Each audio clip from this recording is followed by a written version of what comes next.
Tinokuchigamidzai tiri kusangana pachapter 16 yaGreat Controversy yakanzi Madzibaba Evafambi, the Pilgrim Fathers. Inzwi rekuti Pilgrim rinoreva vafambi. Tiri kutaura nezvevanhu vakange vachifamba from one place to another muSamaria yanhasi. Muchaona kuti muEngland makange maita church yakange yakaumbwa nedzidziso dzamareformer. Wakaita wana Martin Luther, wana John Calvin, wana Wesley. Chidzidzo chadarika takabata nezve the French Revolution. Tichiona kuti bhaibheri rakazosimuka munyika yeFrance. Influence yemareformer ese aya yakazomutsa kereke yaidaidzwa kunzi the Church of England. Panguva imwe cheteyo muEngland manga muine the Church of Rome yakanga ichiteedzera tsika dzemapapa. Pakereke mbiri idzi the Church of England yakanga iri pure nemhaka yekuti yaive nezvinhu zvakawanda zvayakanga ichitora kubva kumareformer, uye kuti yakanga yaramba nekurasa tsika yeChurch of Rome. Now, vanhu vakawanda at this time desired kuti waite return to the faith of the early church, kereke yatinoona muna mabasa avapostori yakanga yakachena. Kutanga kwe17th century muEngland munogara imwe mhuri kana kuti monarch kana kuti umambo. Makasimuka mambo akataura pachena kuti the Church of England inofanirwa kuparadzwa. The Puritans nemareformer vanoipinda vanofanirwa kusarenda wauye kuChurch of Rome. Kana wasingadi taakutanga persecution. So mareformer nevanhu wese ava vakaramba vakati hatinganamati sekuda kwapapa, toda kunamata sekufundiswa kwatakazviitwa namareformer nekunyorwa kwazvakanga zvakaitwa.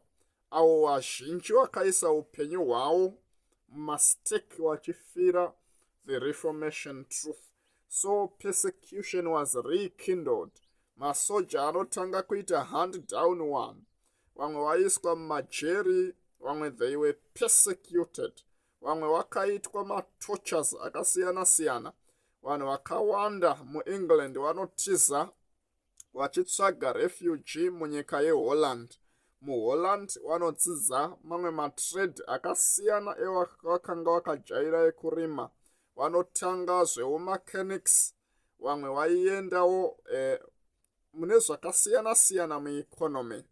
The major problem munguva idzi ndeyekuti the Pope ndiye aitonga the whole world. Madzimambo aienda kundogwadama pamberi papapa kuti wapinde pazvigaro. Saka zvainyanya kunetsa ndezvekuti mareformer akatiza from this country to this country, from this city to this city. Nyika yavari kuenda iri kutongwa namambo ari pasi papapa. Wanaona kuti upenyu hunovaomera. MuHolland vanoiswa mukati memaoko evavengi vavo. They were imprisoned, some were killed, some were tortured. Saka vamwe vanotiza kuenda kuDutch. But ndoda kuti muone kuti pese pavari kutiza vachienda kwakange kusina nzvimbo yakanga iri safe muEurope. Now, at that time, pakadiscoverwa a new land, and this land yakanga iri mhiri kwenyanza, ndo nyika inonzi yeAmerica. Saka mareformer vanotanga kutarisira nyika iri mhiri, kwete mhiri ino asi mhiri yekudenga. Asi pavari kutarisa kumhiri kuJerusarema itsva, vanoona kuti muEurope makange musingachagariki, because the Pope kuburikidza nemisangano dzavaiita vakadeclare kuti mukristu wese nemunhu wese aitenda reformation aifanirwa kuurawa.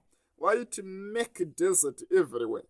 Urayai vanhu kwese vanotenda mureformation. Vari muHolland, umwe mufundisi wereformation ainzi Pastor John Robson waida kuendawo nawo to this new land, wabire nyanza waende kunzvimbo yakanga isina vanhu wakawanda at this time. But the Church of Rome inoona kuti John Robson akaenda yaizove a threat kwavari. So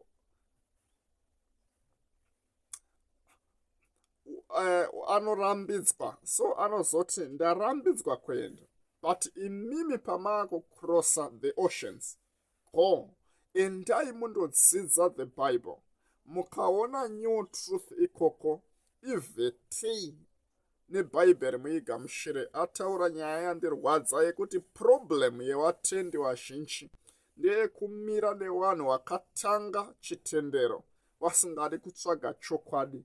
Anotaura kuti Martin Luther akaona chokwadi asi haana kuona chese. Calvin akaona chokwadi haana kuona chese, because at this time pane vanhu vainyanya kuzembera pana Martin Luther nechokwadi chaakaona. So anovati no, we must continue with the Reformation. Nhasi uno pane vanhu vanoti akaona kuti panhu apo pari kuparidzwa chokwadi anoti handibvi kwandiri because ndakapfekedzwa uniform, ndakapiwa zvekudya. Hatingatendeuke here kuti tinzwisise zviri kutaurwa nethis pastor, kuti ukaona chokwadi unofanirwa kuchiteera. Even murume wakafa akakusiya uri muchechi iyoyo, ane chimwe chokwadi chaanga asati aona asati afa. Iwewe ukazochiona unofanirwa kuteera chokwadi sekupresentwa kwachinoitwa neBible. So vanotora malong journeys by the sea kuenda kunyika yeAmerica, ndo kwavanotanga the first state. Ndoda kuti muzive kuti America yakatanga as a result of religion. Inyika yakazvarwa kuburikidza nekunamata, yakazvarwa kuburikidza nemarefoma. MaPilgrim aya vafambi vaipoterera vachindotsvaka nyika yakasununguka yekunamata. Muchaona kuti nemhaka iyoyo chete the God of heaven blessed America. That's why muchaona kuti America ine zvinhu zvakawanda zvingaadhimaiwa nevanhu. So the first church was formed. Ndakungosummariza zvinhu zvikuru. 11 years later kunozouya murume anonzi Roger Williams, who was a minister. Anosvika anoona kuti mafathers vakange vauya vakange vaine zvimwe zvinhu zvavakange vari kukanganisa, because vakange vasina kunatsa kuita fully recover from the influence yekereke yeRoma. Tese tinoziva kuti kana wagara muchinhu for a long time chinganetsa kuti chibude mauri. Imwe nyaya yakauya ichitaurwa naRoger Williams yaive yekuti munhu anoda kuvhotera zvenyika anofanirwa kutanga aita nhengo yekereke, uye kuti vanhu vese vanofanirwa kutanga vajoina the church yakanga iripo panguva iyi, uye kuti wese waida kuzama kuburisa chokwadi chavaona mubhaibheri yainzi heresy. So anozovaudza kuti there must be freedom of worship. Ngatisaite zvekudzvinyirirana zvataiita kuEurope. So vanoti Roger Williams akuda kusimudza musoro, so anopiwa mhosva nzi he is starting a new doctrine. So anozotiza in the cold of the winter into the forest. Anoti iye kumhangara zvekudya zvangu ndiri musango ndaizvipiwa nemakunguo, uye kuti ndairara pachimuti changa chakaita chimhanda pekuti unongoonawo pekuisa musoro orara. Ndaona chiri chinhu chakakosha kuti pese patinotambudzirwa vhangeri, the Lord has a way yekuti sustaina. Regai ndikuudzei, vaparidzi sesu, vadzidzisi sesu nevamwe vari kuita basa raMwari, kuti there are times panorwadza basa iri. There are some painful moments of mission. It's not always roses out there.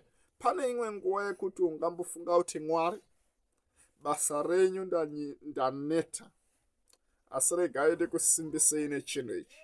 Mwari ane nzira yekudhila nethe painful moment of mission. Ramba uri pana Mwari, usapatsane natenzi, ndiye ane zvinhu zvese. Ndokuimba kweumwe munyori. So anoti 14 weeks ndakagara ndiri musango kusvikira anoona refugee kune mamwe maIndians vanodaidzwa ivo kunzi maRed Indians vakanga vapinda muAmerica in those years. So anotangawo vhangeri rake to those Red Indians. MaRed Indians aya vanogamuchira vhangeri rake at the shore of Naresgate Bay. PaNaresgate Bay, Roger Williams anofoma his state iyo yanga iri based on freedom of conscience. So this state inodaidzwa iyo kunzi Rhodes Islands. Anotaura iye kuti every man must worship God according to the light of his conscience. Kureva kuti anga ari very serious about nyaya yekunamata vanhu vari serious.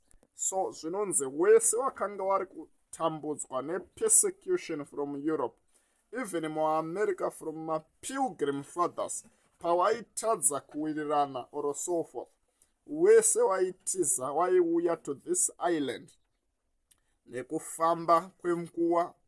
Vanhu vemuEurope vanotanga kunzwa kuti there is a free country kumhiri kwenyanza, and this country unokwanisa kunamata Mwari wakasununguka. Nemhaka yechimiro chakanga chiri kuEurope, nemhaka yekuti vana papa vaitumira masoja nyika dzese to hunt wese vaida kunamata wakasununguka. Vanhu vakawanda vanotanga kutiza nyika dzavo vachipinda mungarawa vachiita malong pilgrim to this new land yeAmerica. Zvinonzi pavaisvika ikoko, because they had one mind and one common goal yekunamata wakasununguka.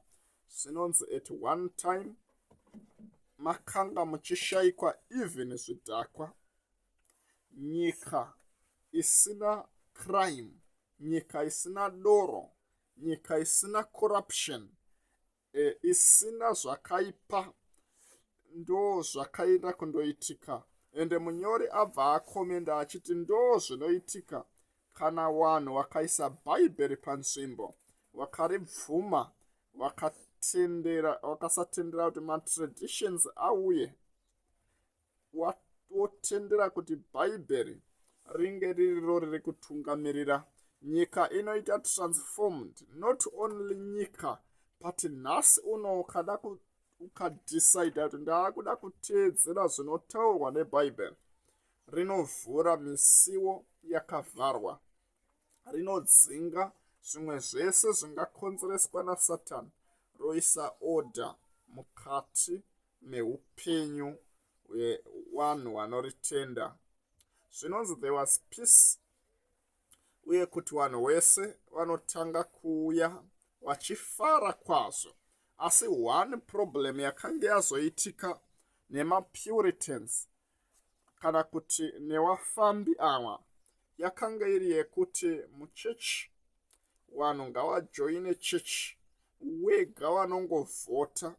Ndoda kuti mubatisisa apa, vanovhota zvenyika vanofanirwa kuvhota through church. Apo muEurope vanhu vaibva vachienda kuAmerica, panozonzi nevamwe vanhu vanga vasina basa nekunamata vanotanga kuuya. Pavainzwa kuti procedure yekuti uwe nemacivil powers inova through church, vanotanga kupinda mumachurches and vanotanga to corrupt the true character yakanga iri mumachechi. Ndabva ndafunga nguva dzandaikutsanangurirai pachapter 3, the era of spiritual darkness, kuti church nenyika zvikasangana hapamiri zvakanaka. Ndo chimiro chizhinji chazara kuti we have half converted Christians. Saka chinhu chinokosha pamberi paMwari, teereresai vana vaMwari, kuti tirepresente Mwari tiri munyika yazangana vanoda Mwari nevasingade Mwari, vanototenda kuti hakuna Mwari nevanotenda kuti kuna Mwari. Zvinhu zvinokosha kuti timiririre Mwari sekuziva kwatinomuita. Ndizvo kuti wanoona pavanoona, wanoona mwenje yedu nezviedza zvedu zvichipenya, wapedza wokudza Baba wedu wekudenga. Mumwe munyori anobva anyora achiti, kana tichifamba munzira ngatiratidzei kupenya. Kana tichipenya tiri kupenyera Jesu.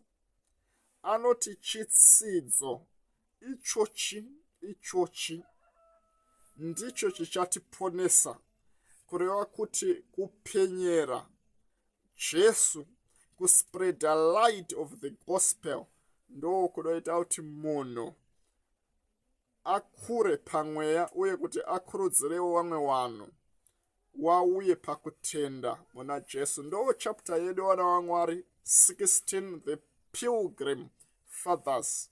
Musakanganwe kusubscribe, molaika nekushare, even kukomenda zvamuri kudzidza, so that tinoona kuti tanzwisisa here. Vane mubvunzo munoisa mucomment section. Musakanganwe kushare neshamwari, basa nevhangeri raMwari risvike kune vanhu vakawanda. Mwari vakuitirei zvakanaka. Ngatisanganei pachapter number 17.